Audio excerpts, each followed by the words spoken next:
Okay, we're ready to go. Salem Planning Commission meeting of April 19. Helen, could you do a roll call, please?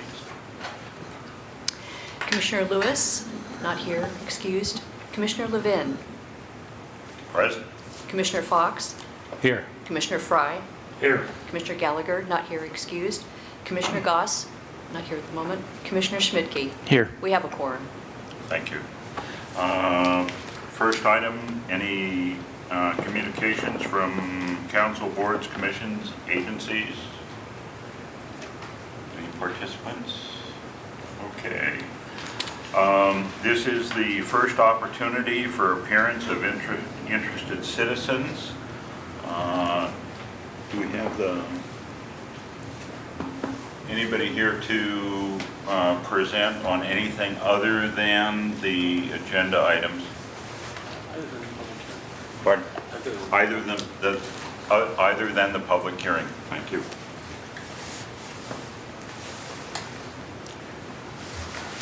Okay, consent calendar, item number 4.1, approval of minutes. April 5th minutes. Mr. Fox, Commissioner Fox, have you reviewed? Yes, Commissioner Levin has asked me to review the minutes for April 5th tonight, and I have reviewed the minutes over the last couple of days, and I see no problems with them. I approve. Do you have a motion? I would move to approve these minutes, yes. Second. Thank you. All in favor? Aye. Opposed? Approved. Any consent reports? No consent reports, okay. Agenda item 5, Neighborhood Mixed Use Center. Ms. Moreland?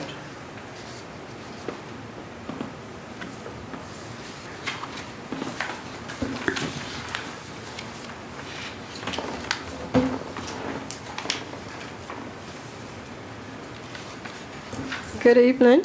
For the record, my name is Kim Moreland, and I'm the project manager for the Neighborhood Center Mixed Use Zone.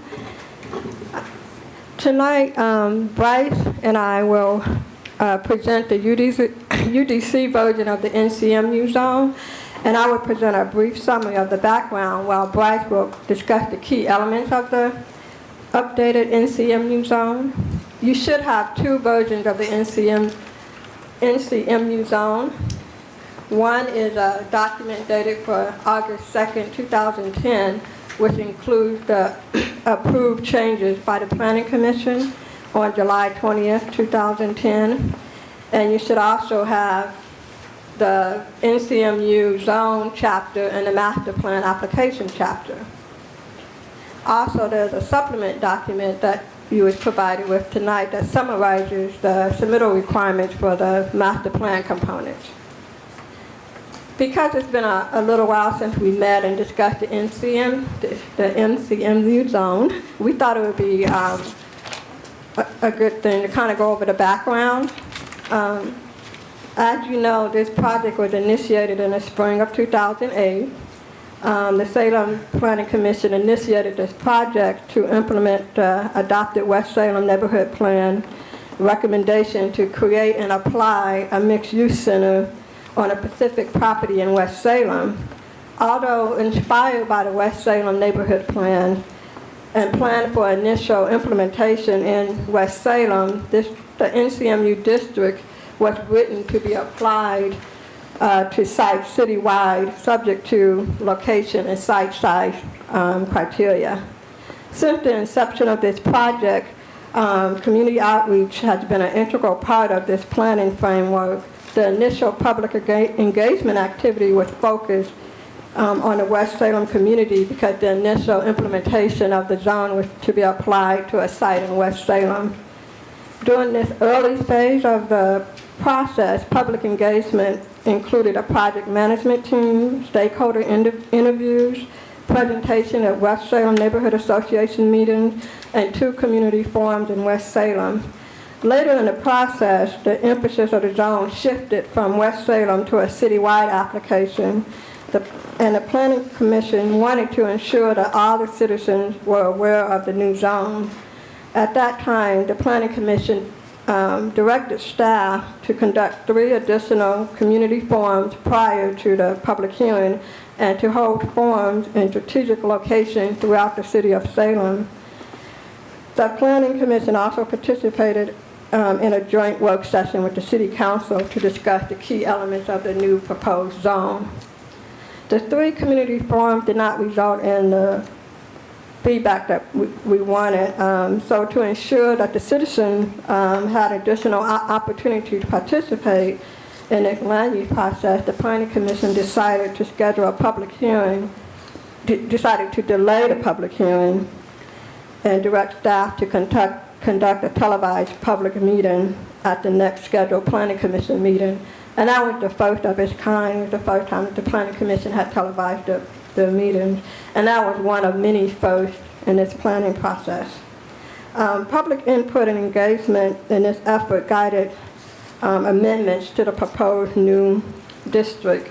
The initial code concept resulted from the adopted West Salem plan, and some of the unique features of the NCMU district was derived from public and technical input.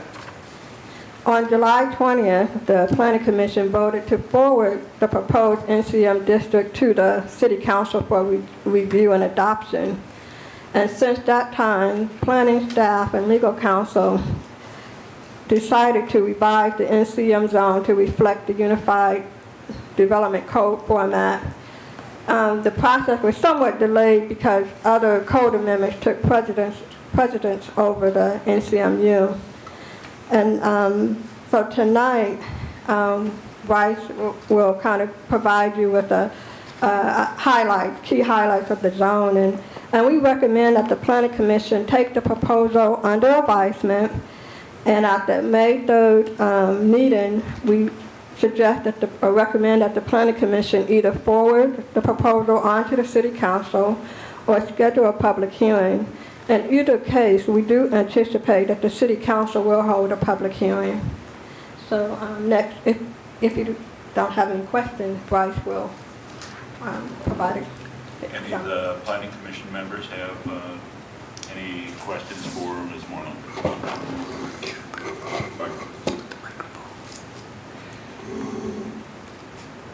Any questions for Ms. Moreland? No, thank you. Bryce? Okay, good evening, Planning Commissioners. Again, Bryce Bishop with the City of Salem. I am the project manager for the Unified Development Code project, as many of you know.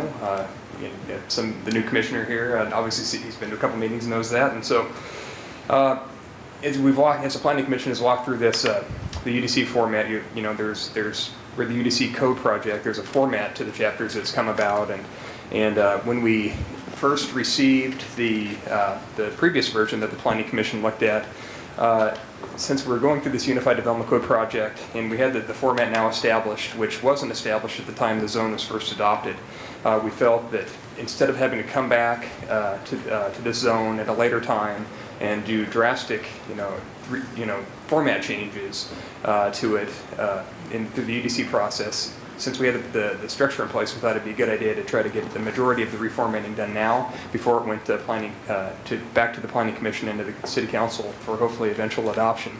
So we've throughout the process, after you've seen it at the last, we've tried to apply the UDC concepts to this new draft zone, and what you'll see here is kind of a representation of that. So the first thing that we did to bring it into conformance with the UDC was to establish 2 chapters. The overall structure of the UDC, we have zone districts, and then we have application chapters. So the NCMU zone has to it those 2 components. It has a zone, and then it has this whole other section that deals with the adoption of master plans and how those get approved. So we bifurcated the chapter into the NCMU zone, which is chapter 532, and the NCMU zone master plan application chapter, which is chapter 215. So the zone will be with the NCMU zone will be with all the other zone districts in the city, like the Fairview mixed use zone, the commercial retail zone, all those other zone districts that we have. And the application chapter will be with all the other application chapters, like subdivisions, partitions, and the like. That's the first thing we established the 2 chapters. And then as we went through the process, there was a lot of, kind of confusing and dense language that was in the draft, we felt, and that resulted from trying to rely on the city's existing planning and development ordinance in part, and other different ordinances that were out there. And so as we went through as we applied the UDC format, we, used these rules of grouping related parts, using consistent terms, locating one rule in one place, and then utilizing fewer words. So hopefully in this draft that you see, you'll notice those concepts embodied there.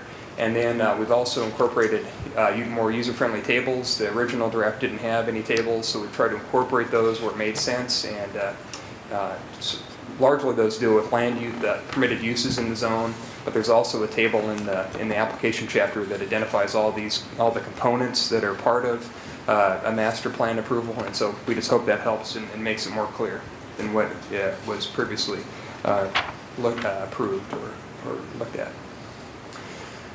So in terms of the zone itself, the major components of the zone include a section that deals with where the zone can be applied, essentially. And that includes size requirements for the district. And so a property has to be a minimum of 3 acres, and it can't be any larger than 15 acres in size in order to have the NCMU district applied to it. And there's also some location requirements in that section. And it says that essentially an NCMP, a neighborhood center mixed-use master plan, cannot be located outside of 1/8 mile of an intersection of a major street. And I did want to clarify in the draft, if you look at 532.010 subsection B, I think there's a little typo there. We have an additional not. Currently it says districts that are not separated by public street right-of-way shall not be considered contiguous. It kind of sounds like a double negative there. The language should read districts that are separated by public street right-of-way shall not be considered contiguous. So I just wanted to throw that out there, that's a change we're going to have to make that we just caught this afternoon. The other big portion of the zone is we have this new method to deal with uses. If you're familiar with the existing code, we utilize this book called the Standard Industrial Classification System Manual. It dates back to 1987, at least the one that we use in the code. It's outdated, and the approach that we've utilized in the NCMU zone, and also we've seen different iterations of it in previous zones that have been approved in the city, is this use classification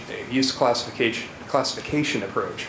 It's used in Portland, Albany, it's used in the Oregon Model Code for small cities, and it gives a much more reasonable way to classify uses based on kind of generalized categories such as residential, industrial, commercial, that type of organization scheme. And then, so there's the use classification section, and that's essentially, again, definitions of land uses. And then each one of those classifications has a narrative description, which is the characteristics. And it's the characteristics that really drive how you determine what category of land use, a specific land use falls into. And I'll explain how that works in a few slides later here. The next thing is we have the specific tables where we identify the uses that are allowed in the zone, and there are 2 tables, primary tables that deal with uses, and those are a table that deals with uses that are allowed with a master plan, and then secondly a table that deals with land uses that are allowed in lieu of a master plan. So if you remember back, there was the ability to develop in the NCMU zone without doing a master plan, and you get a much more limited set of uses that are allowed. So we have 2 tables of uses.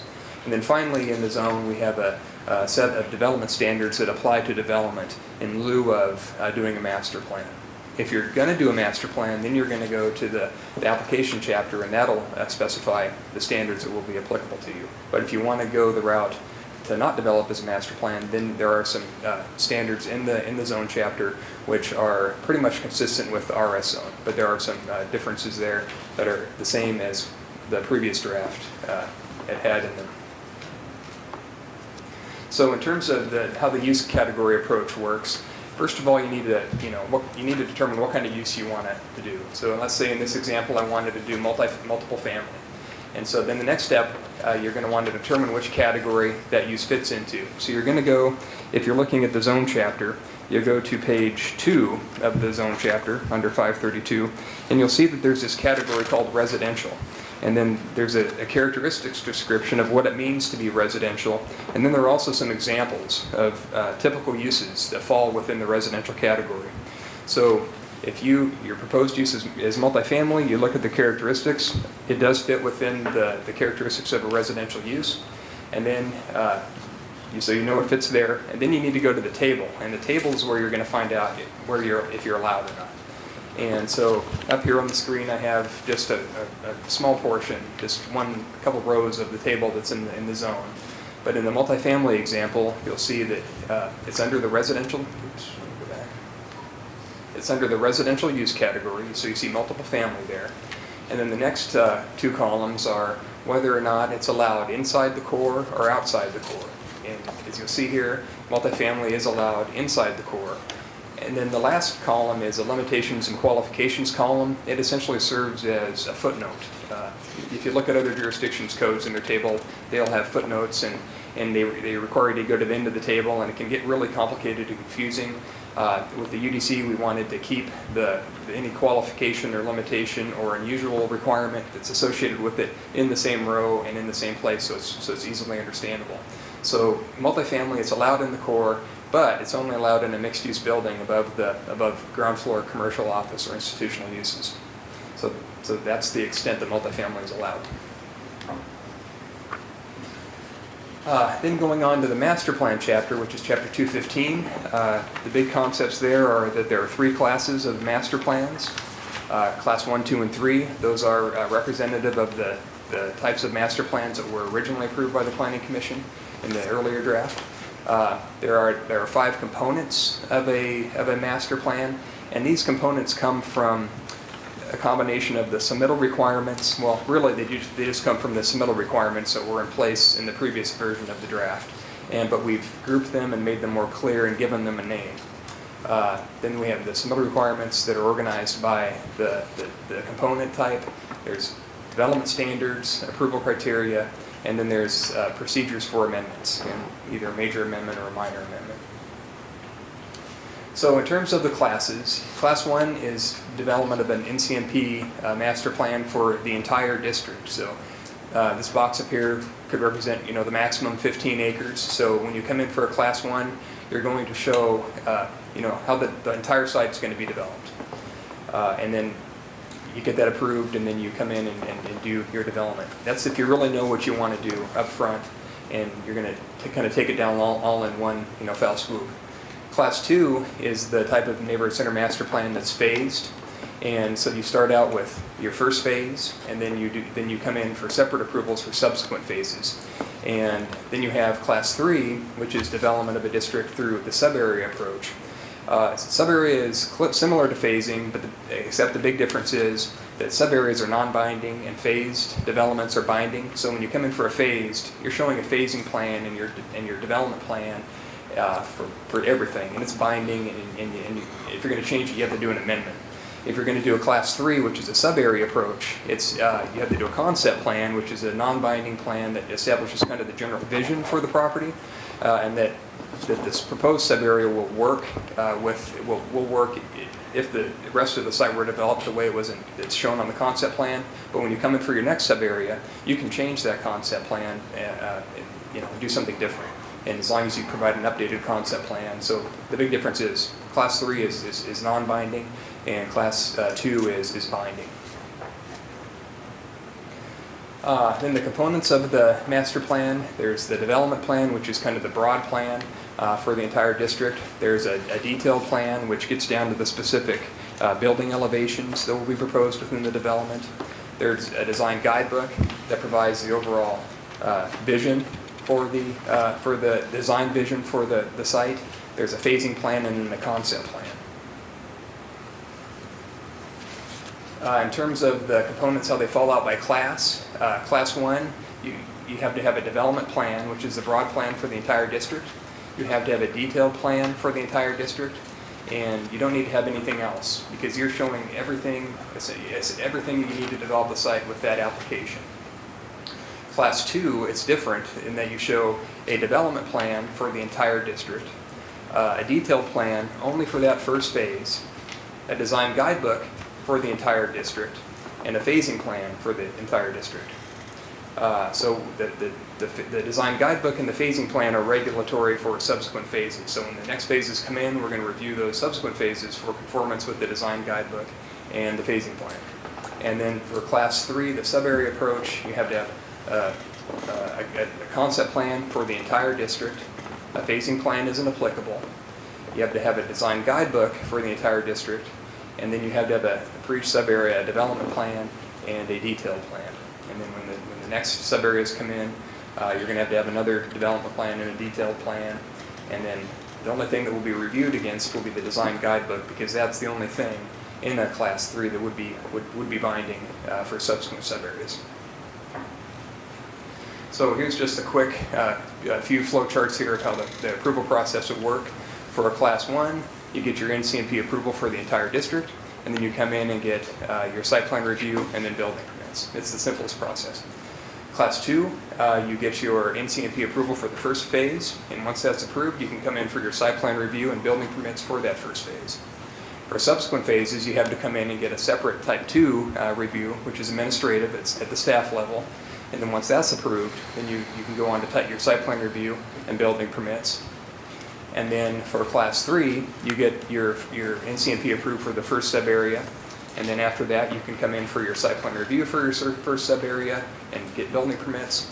And then for subsequent sub areas, you have to come back. And then instead of a Type 2 process as applied as applicable to a Type 2, you have to come in for a Type 3, which is a process, which is a public hearing.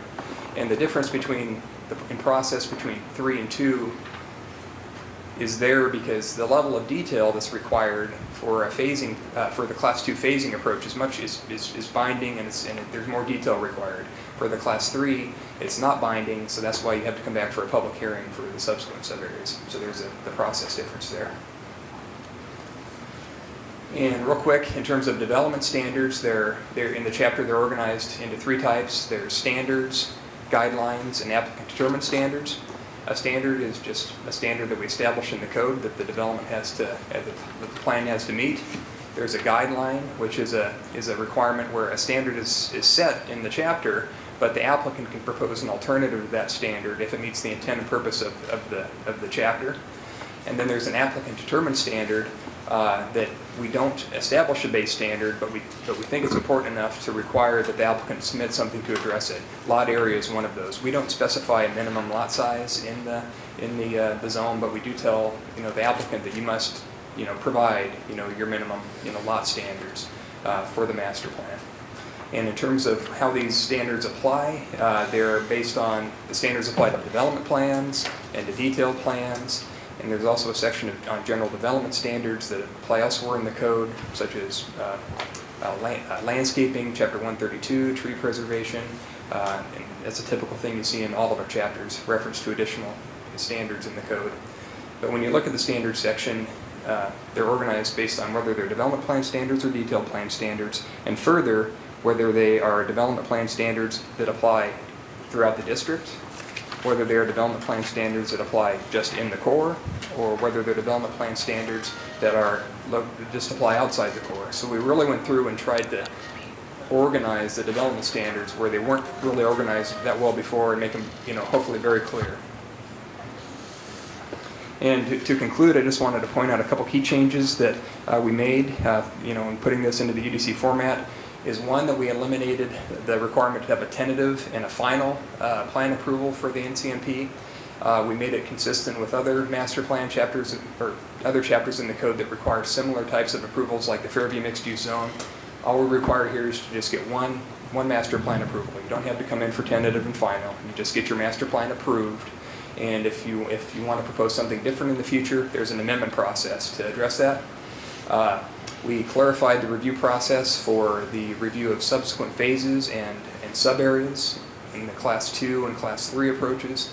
And then we finally established content for a concept plan where it didn't exist before. So with that, I would conclude and answer any questions. Thank you, Mr. Bishop. Are there any questions? Could I just add a couple Go things? ahead. Yeah, I'd like to just add a couple things, and then we'll turn it over to you for questions. When we went through the Planning Commission version the one that you approved, to try to put it in the Unified Development Code format. We were very careful, I think, to retain what the main objectives of the Planning Commission were. And the primary one that I want to talk about just for a minute is your concept of 3 different ways for a potential applicant to go. Mm-hmm. And Bryce covered them, but I want to just go over it one more time. First way is the most complete way or comprehensive way, where you actually know what you're going to do, you're committed to the whole project, you've got your funding, you're ready to go. You come in and get your whole master plan approved at one time. It's a binding master plan. It's approved in a public hearing process, and then you're done. You're good to go. You just basically go to building permit, and the review after that is just ministerial. So there's no further public review because you've already done that. That's type 1. That's the so-called class 1, or the full master plan approach. The second type, the so-called class 2, is a phased approach. Again, you know what you want to do for the whole property. You're ready to commit to doing that for the whole property. But maybe you have a financing issue, or maybe you just want to see the pacing of the market, and so you want to phase your development. So you come in and you get your master plan approved through a public hearing process for the whole area. It's binding for the whole area, but you only get the detailed part of that, the so-called detailed plan. You get your development plan, which covers the broad area, the core is here, the streets are there. You get that approved in the public hearing process, but perhaps your first phase, you get the detailed plan for that first phase approved. But then subsequently, when you come in with subsequent phases, you come in and get your detailed plan approved for those subsequent phases, but you don't need to go to a public hearing process at that point. You've already been through the hearing process. You come in, and we do go through a process where we give notice to the surrounding property owners, give them an opportunity to see what you're submitting, give them a chance to comment, and there is an appeal possibility. So that's the so-called type 2 review. And then the third type is the Planning Commission came up with this as a way of providing more flexibility to an applicant, where you're not sure what you want to do with the whole property. You know you have some concepts and so forth. Your intent is to develop the whole property over time, but you're really only prepared to commit to a portion of the property. And so you can come in and get a concept plan approved for the whole property, which is non-binding, and then for that part that you are ready to commit to, you can get a sub-area plan approved. That is binding. So the sub-area plan that's approved is binding. You get that approved through a public hearing process. But the concept plan for the remainder of the property is just your ideas, but not, it's your perhaps vision, but it's not binding yet. Subsequent sub-area plans that you bring in will be subjected to a public hearing process, so the public will get the full opportunity to review and participate, comment, and there's a possible appeal, of course. And each of those goes through that full-blown public hearing process, and it's not binding until the sub-area plan is approved. So over time, you'll have the whole plan will be binding, but only on a sub-area by sub-area basis. So we think that was what the Planning Commission wanted to achieve. This version retains that. It just organizes it differently, we think in a better way, in a more clear way, as far as telling the applicant exactly what they need to provide, when, and what the review criteria will be to say yes or no to it. Now, it's my understanding from Ms. Moreland's comment that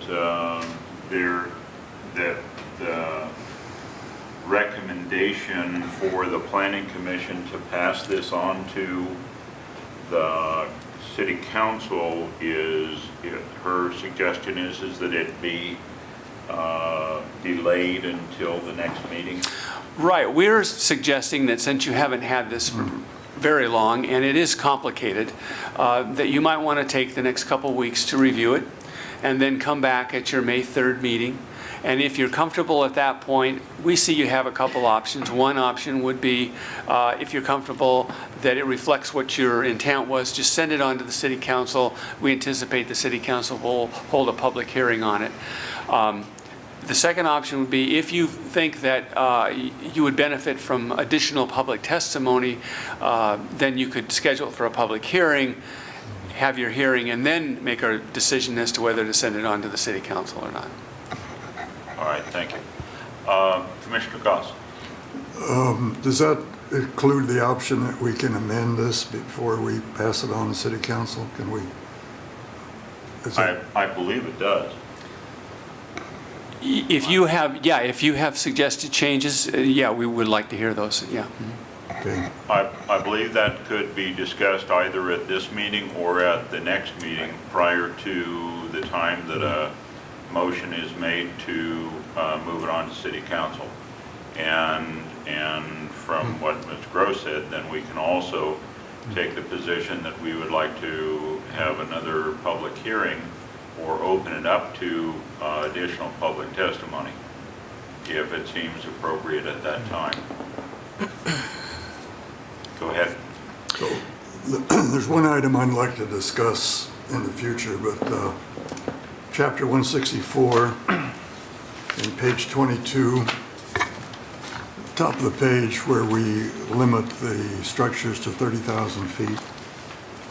So I'm fundamentally opposed to that figure. I think it's very arbitrary, and I think it's going to limit the appeal to the development community to I'm consider sorry, this. could you say that again? 164 page. Page 22.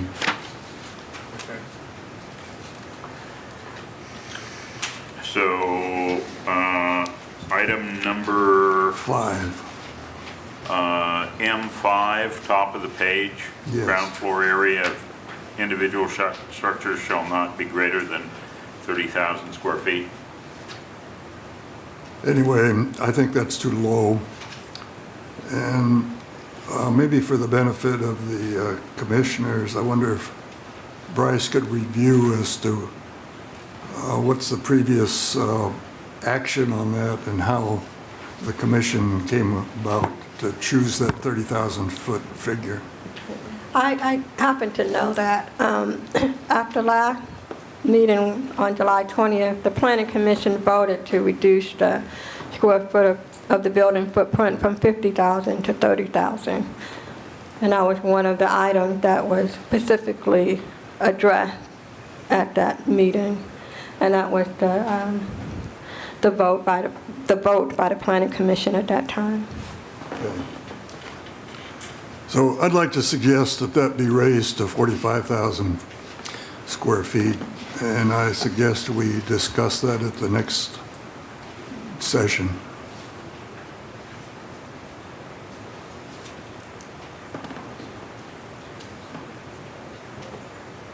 Okay. Excuse me. Will that require public? Okay. Okay. The conversation is whether that change would require a public hearing. Okay. So, may I have the envelope, please? Yeah, I would think we would agree that if the Planning Commission chooses to revisit the policy decisions that you've made in the public hearing process, then probably the best thing to do would be to hold a public hearing. We're fine with that. If that's what you want to do, we can go ahead and just schedule that, but that would be our recommendation. Okay, let's hold off on a decision on that until we get through the rest of the questions. Commissioner Schmidtke, I think, was next, then. Yeah, my question was answered, but I just wanted to kind of reflect on that same point. That's actually, we had a discussion on that, and that's where we moved it down to a guideline rather than a requirement or a prohibited use. So under page 21, under M, if the applicant can demonstrate that the intent and purposes of the zone is described is met, then they can go above and beyond that. is how I understood that. Okay. But that was based on community input at the public hearing. I'm sorry, could you repeat that? Yeah, Mike? I recall the public hearing on this and the 30,000 versus the 50,000, and it was based on public input, and the decision was to move it to 30,000, and we also moved it from a prohibited hard number to a guideline if the applicant could demonstrate that the intent of the zone and purpose of the zone was met, that number could be higher. Okay, That's how we got around that one. thank you. I was just going to, I was just going to ask Ms. Moreland, what was that date again? Was it July 22nd, did you It say? was July 20th. 20th, thank you.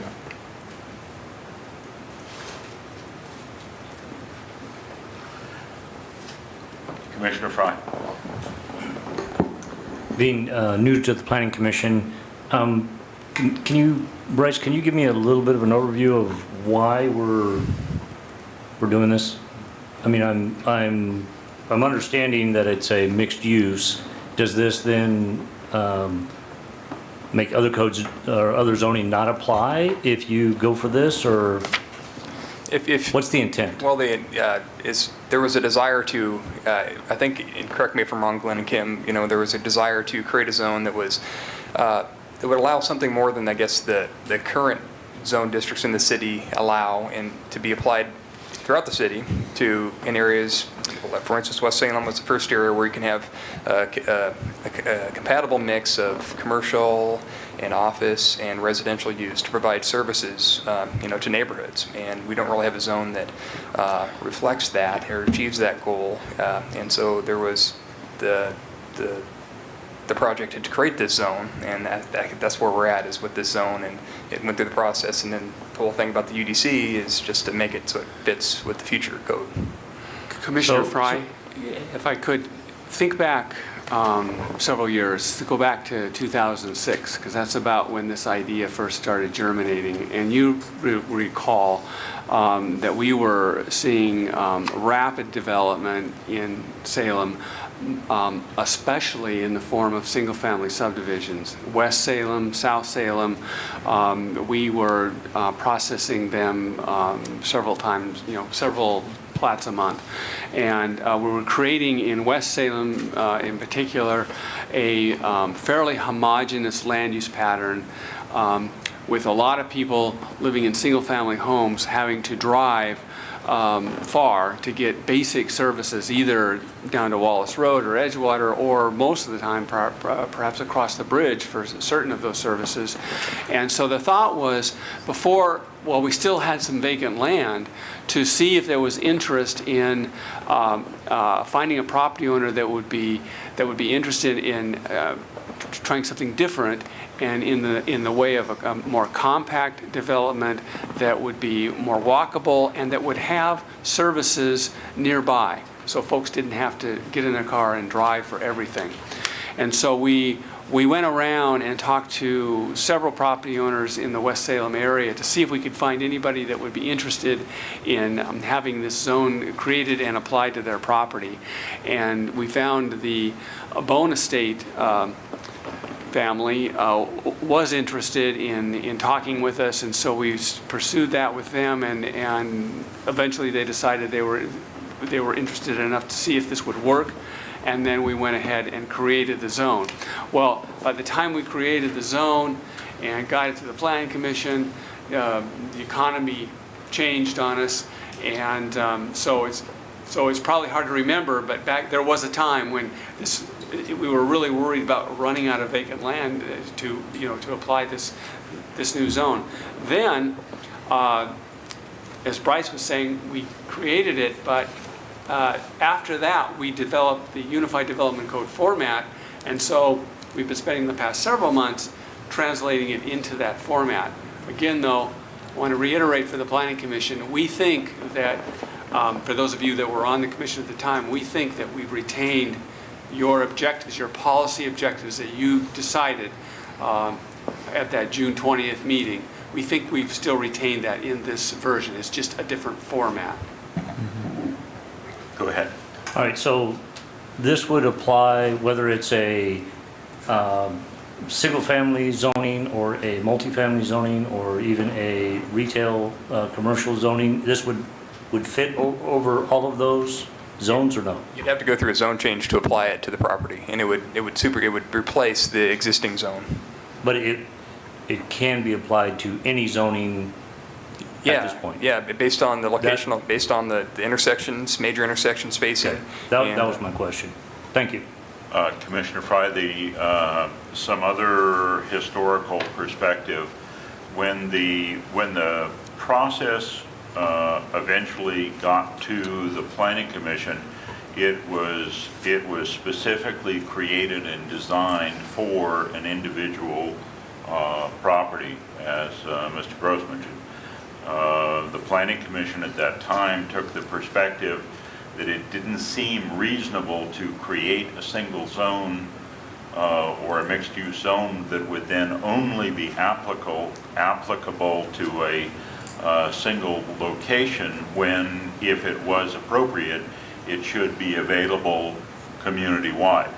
So we changed directions a bit and asked planning staff to assist in the process to modify what had been designed so that it was then available and applicable to the community at large, knowing that it was going to be primarily used for a specific parcel in West Salem, but recognizing that other properties and other areas may see benefit in it.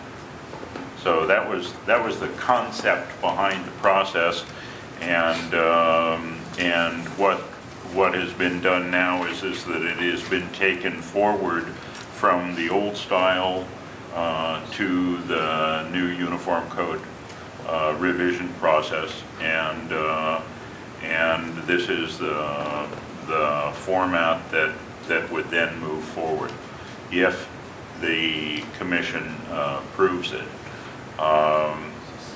The suggestion or recommendation by Ms. Moreland that we take it under advisement to give everybody an opportunity to review it, especially with some of the changes as far as the commission makeup, I would certainly endorse and leave that to the pleasure of the commission. Is there a motion then? First, are there any other questions for planning staff or comments or requests, recommendations? No, thank you. So if it's the consensus of the commission, we can schedule this for May 3rd, and then you can decide at that time how you want to proceed. Okay. Should we have a motion to review it? Yeah, I move to review this issue on May 3rd. I'd second that. Okay. All in favor? Aye. Aye. Opposed? Same sign. Very good. We'll put it on the agenda for the May 3rd meeting.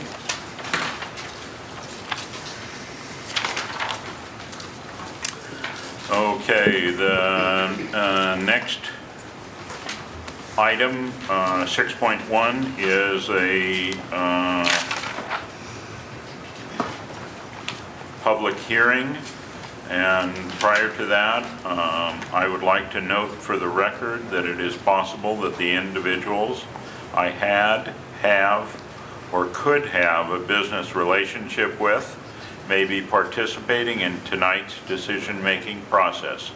I am currently unaware of any such individual's intent to participate, but will advise the commission at my first opportunity if my situation should change. I make this disclosure to fulfill the requirements of Section 62 of the City of Salem Charter. Could I have a thumbs up for all folks that would care to make that disclosure? Okay, Commissioner Schmidtke has abstained. So we are ready to call the public hearing. Helen, could you proceed, please? This is a public hearing on comprehensive plan change, neighborhood plan change, zone change case number CPC-NPC-ZC 11-03 for property located at 3885 D Street Northeast. The criteria applicable to this hearing are listed in Salem Revised Code Chapters 64 and 113. Failure to raise an issue prior to the close of the public hearing with statements or evidence sufficient to afford the Planning Commission and the parties an opportunity to respond to the issue precludes appeal to the Land Use Board of Appeals on that issue. A similar failure to raise constitutional issues relating to proposed conditions of approval precludes an action for damages in circuit court. Prior to the conclusion of the hearing, any participant may request an opportunity to present additional evidence or testimony. The Planning Commission will then either continue the public hearing or leave the record open for at least 7 days. Thank you. Mr. Colburn, I believe you're presenting.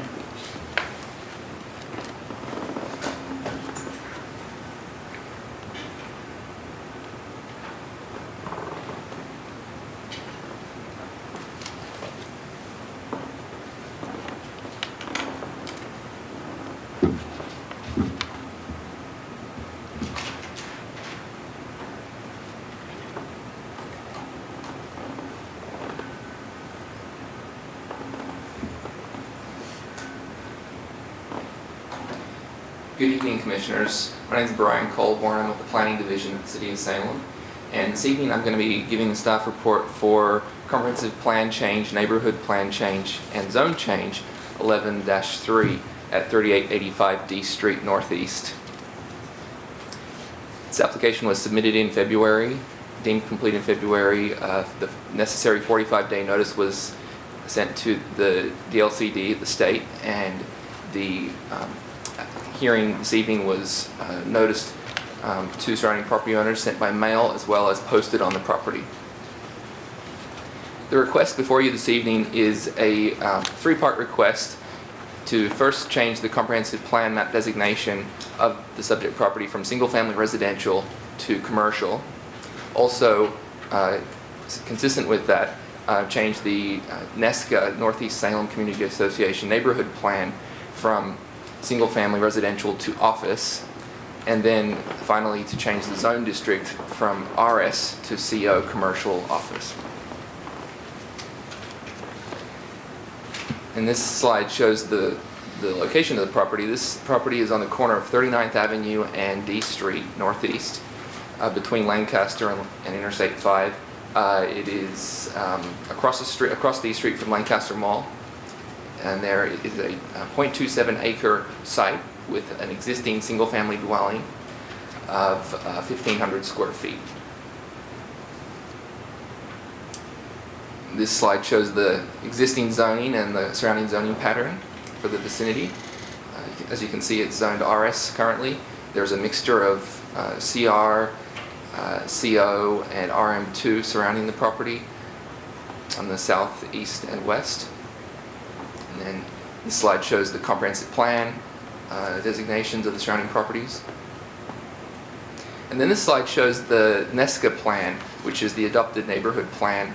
That's at the third part of this request. And then here, zoom in, which is currently zoned or designated for single-family residential and proposed for office. And this is an aerial photo of the area.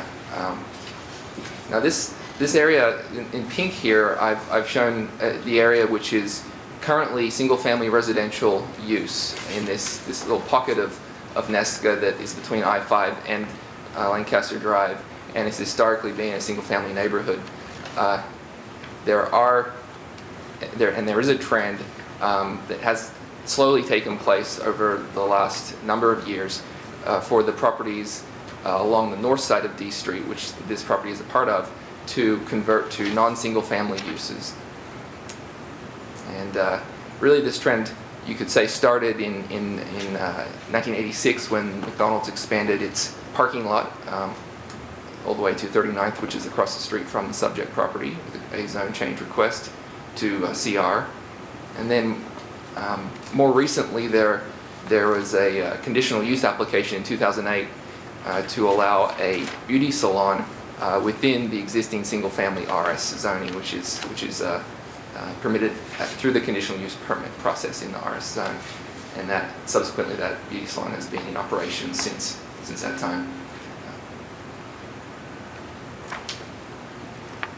And this is just a zoom in of the subject property. You can see the 1,500 square foot total with the garage included structure there, and then the large backyard. As I said, it's a 0.27 acre site which is approximately 12,000 square foot lot size. The Nesca Neighborhood Association submitted a letter which is included with your staff report in support of this request, and no no surrounding property owners submitted comments. Now I'll go through the criteria. I won't go through all the criteria as they are already mentioned in your staff report, but I'll touch on the major points. First of all, the comprehensive plan change, and also in this case, Nesca plan change approval criteria include the first criterion, which is as alternate sites analysis. Excuse me. And in this case, we have a vicinity that was analyzed and submitted by the applicant that staff reviewed and concurred with. The first thing that we looked at in this review was that the subject property, there's not a site plan specific development proposal submitted with the application. It's a proposal to change the zoning to CO for possible reuse of the existing building to convert to commercial use, office use in this case, or possible redevelopment of the site in the future. The surrounding properties are, as you can see, although there's a lot of commercially designated property surrounding this site, they are all, or for the most part, they are all already built out as retail uses, and the implementing zone is largely CR, retail commercial, so that there really is not an alternate site in the vicinity of this D Street, section of D Street, that was really well suited for the applicant's proposal, which in this case is a small, standalone, small-scale commercial office zone. We also looked at the fact that this is at the location, the northwest corner of the intersection of D Street and 39th Avenue. And then the fourth leg of that intersection is the private drive, which is one of the main drives to Lancaster Mall. And it really is because the location on this intersection is quite well suited for commercial office. And then finally, the commercial office zone specifically is proposed to implement the commercial comp plan designation, and that was found to be an appropriate buffer or transition between the residential to the north and the potentially the commercial and to the east and the south in this case. And I'll get into that a little bit more as far as what kind of buffering would be required under code for future development. And then here's the remainder of the approval criteria, which are outlined in your staff report. And then some photos of the site. This starting looking at the property from across 39th Avenue, sort of at the McDonald's site, looking west to the property. You can see there the attached garage, and then another shot showing the backyard as it is right now, and then the single family to the north there abutting.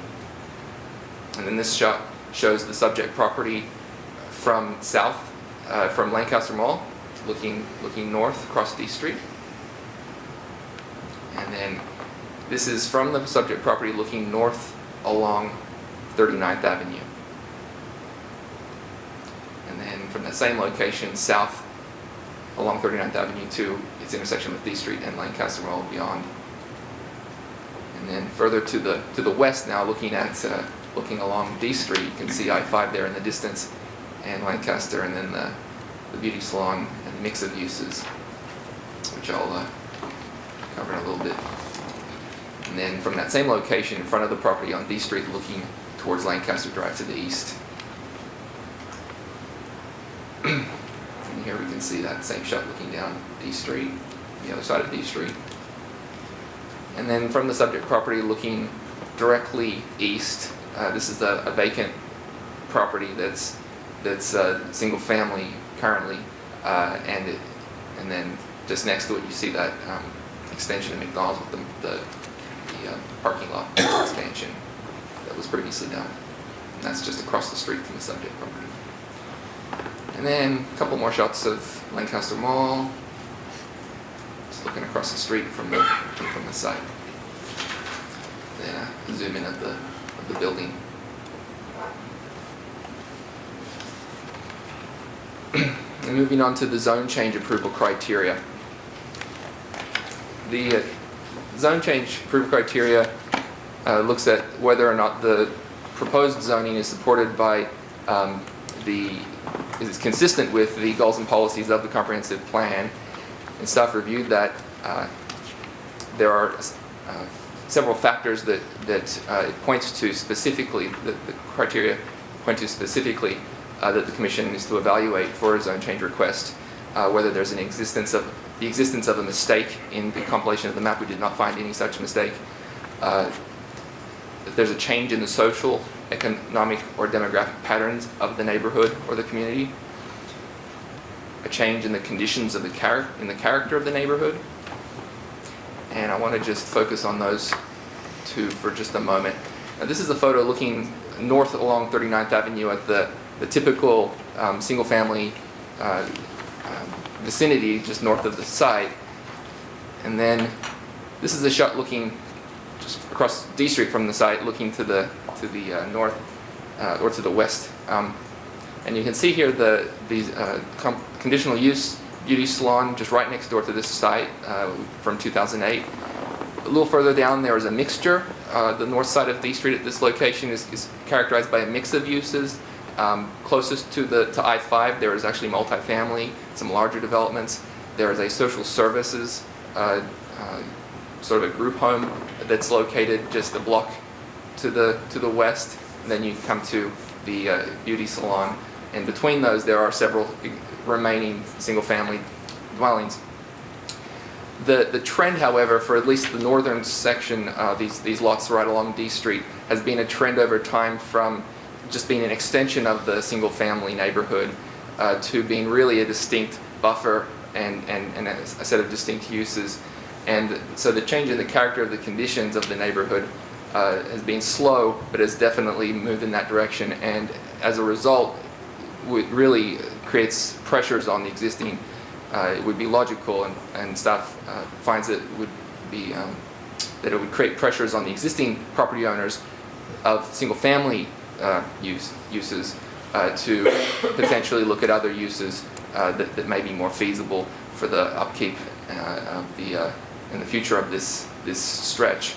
In addition to that, we looked at the fact that this is just directly across D Street from Lancaster Mall, and so that really speaks to the commercial uses and the logical pattern of use along this, serving as a buffer between residential and the commercial. And then finally, the fact that NESCA has supported this proposal shows that although the NESCA plan was originally very clear about having this be single-family use and designation on the north side, that has changed over time to an acknowledgement of this trend for at least the lots directly north of D Street along this stretch to change to commercial as a buffer in a sense. And then finally, the remaining factors here, the physical characteristics of the subject property, public facilities and services, and as well as the effect on the surrounding neighborhood and the health, safety, and general welfare. And just going back to that one of those earlier slides of the site, staff, we looked at the characteristics of this site and what it could really support potentially as far as a CO, commercial office development. As I said, no specific site plan is being submitted at this time. It certainly does provide enough space though to meet the basic setbacks, lot size, and parking requirements and landscaping requirements of the CO zone district. If it were to redevelop for a commercial office use and have parking developed in the back, which is required by code, there would be a 10 to 15 foot wide buffer yard with a screening fence, as well as full landscaping required where it's abutting the single family to the north. And that would depend on the size of the building, whether it's 10 or 15 feet in depth. And so finally, staff recommends approval of the request with one condition. And this is a condition based on the transportation planning rule analysis submitted by the applicant, which included a trip cap of 33 average daily trips generated by future and proposed uses on the site. And with that, that concludes my presentation. Thank you, Mr. Colborne. Any of the commissioners have questions, comments? I have a question. Mr. I believe it's attachment 2, where they have their comprehensive plan and zone change. It talks about in here that if it were to be redeveloped and it was a 25% of the property, it would be approximately 3,000 square feet of office space. My question is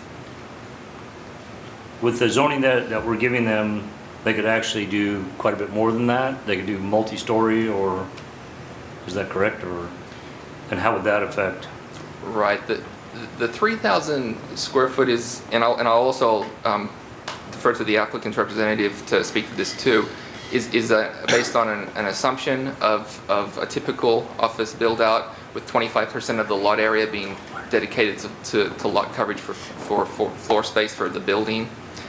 The development standards of the CO zone would allow a higher building, potentially a larger building than that too. However, the applicant has presented us an application that includes an assumption that that would be the build out of 3,000 square feet. And the condition, the trip cap condition, is based on that assumption, and the analysis done to support the trip cap and the change was based on that assumption. Thank you. Any other questions for Mr. Colborne? Thank you very much. Mr. Tross.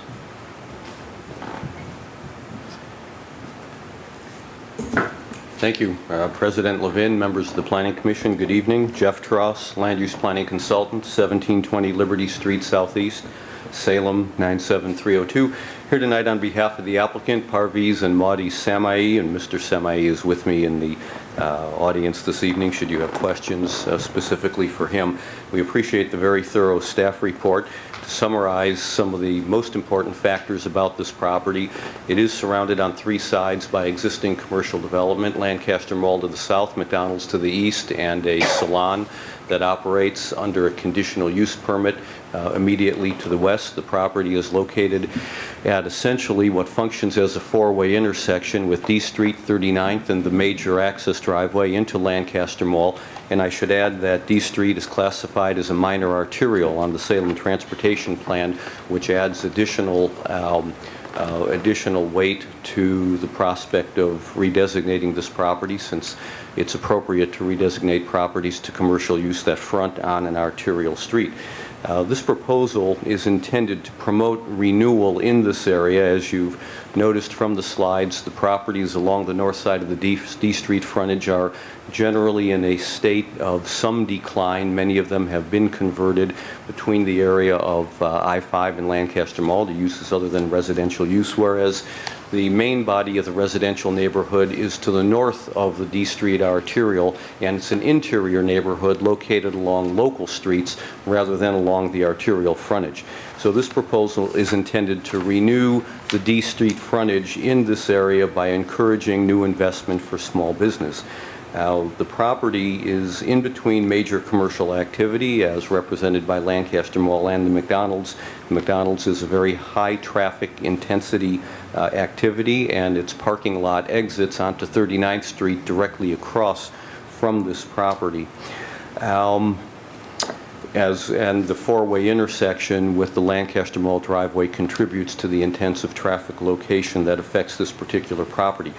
We've chosen to request the CO, Commercial Office Zone, because that is a special purpose zone. Uses in that activity are limited almost entirely to office uses. It does not allow for retail activity, and it's an appropriate transition for that reason between the higher intensity commercial uses in the CR zone to the south and the east, and the lower intensity residential activities to the north, recognizing that, of course, the property immediately to the west is already converted to a commercial use through conditional use approval. The Neighborhood Association has discussed this proposal twice. Mr. Samae appeared before the Neighborhood Association in November. They took it up again when they received notice of the application in February. Their vote to approve this proposal was unanimous. I might mention that the Nesca Neighborhood Plan dates from 1985. There have been a variety of changes to the neighborhood character since that time. The neighborhood plan has not been updated, so what we see in terms of the policies and their land use map are the original policies and land use map from 1985 without any further updating. So the Neighborhood Association did discuss this twice. They support it unanimously. Staff report is favorable. We ask for your approval as well, and I'll be happy to answer any questions. Thank you, Mr. Tross. Any questions for Mr. Tross? Anybody from Neighborhood Association, preferably Nesca? Okay, I see that there is one other person, Mr. Van Nguyen, signed up. Would you like to please state your name and your address? Hi, my name is Van Nguyen, and my address is 3865 for D Street, my neighbor for Park East. And when we heard something about when he went to change the zone about use for office, commercial office, and we would like to about when no comment, we agree on that when we support for that area for him. Thank you very much. Very good. Any questions for Mr. Van? No. Okay, any, let's see, procedurally, where do we go from here? Motion.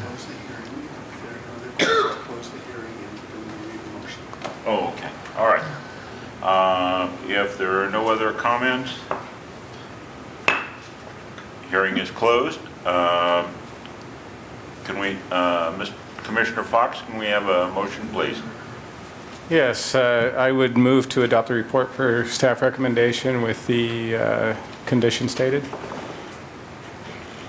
Very good. Any second? Second. Thank you. All in favor? Aye. Aye. Opposed? Same sign?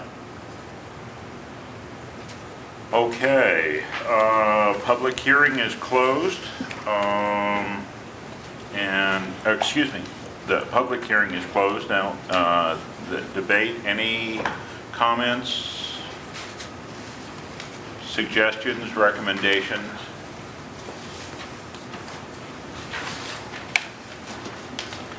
Quiet.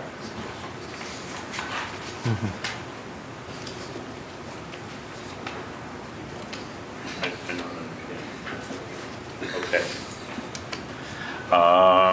I do have one question for Mr. Martin. We couldn't let you sleep. I wasn't sleeping. I know.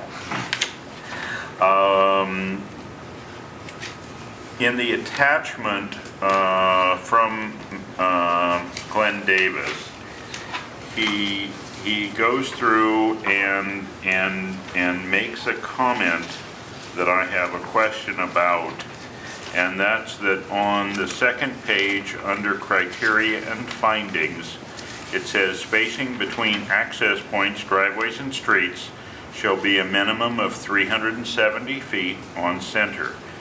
And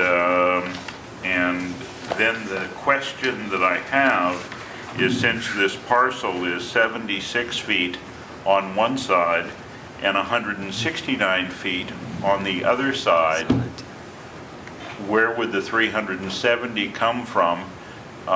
Because the access and egress point for the property appears to be on 39th Street. And since those two dimensions don't total 370 feet, do they have permitted access? What's missing from that statement is along arterial streets, the spacing is 370 feet. So what we would probably do when they come in for their site plan, and they'd go through their either type 1 or type 2 site plan review, we'd review the driveway locations. I would assume that it would be on 39th Street, which would be allowed. We'd want to make sure it's far enough away from the corner so that we could get good corner clearance. But if they requested a driveway directly to D Street, it is an arterial, the spacing standard is 370 feet, which would put them in a type 2 site plan review, which doesn't mean it's not allowed. We just have to review it and go through a process. Okay, but I guess I need to ask the question, they would not be precluded from having a, if not an access, at least an egress onto D Street? Through the process, yes, they could if they chose to. Very good.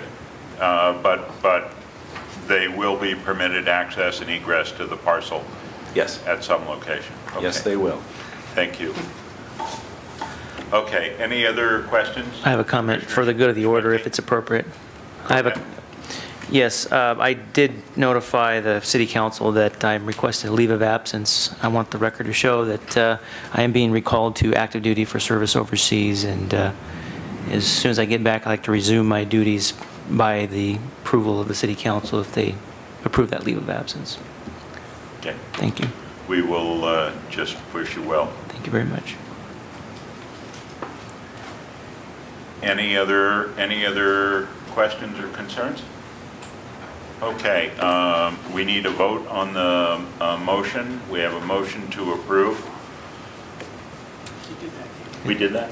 Okay, we're good. Thank you. And then the next, let's see, second opportunity for appearance of interested citizens. I see no one here. Urban Planning Commissioner's report. I don't really have a report tonight. I did want to just mention though, that we were unable to pull together that work session on the transportation planning rule, schedule conflicts. It just never worked out. So I'm sorry about that, but we tried.